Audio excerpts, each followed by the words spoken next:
புதுக்கோட்டை அருகே கடும் வறட்சி காரணமாக தண்ணீர் தேடி அலையும் புள்ளிமான்களின் தாகத்தை தணிக்க வனப்பகுதியில் தண்ணீர் தொட்டி அமைக்க வேண்டும் என்று கிராம மக்கள் கோரிக்கை விடுத்துள்ளனர்.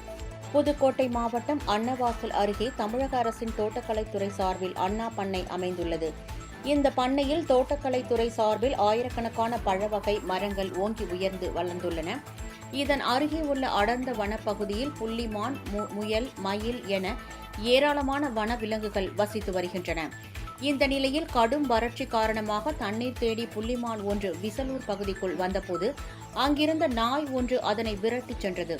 இதனை கண்ட அப்பகுதி இளைஞர்கள் நாயிடமிருந்து அந்த புள்ளிமானை காப்பாற்றி வனத்துறையினருக்கு தகவல் தெரிவித்தனர்.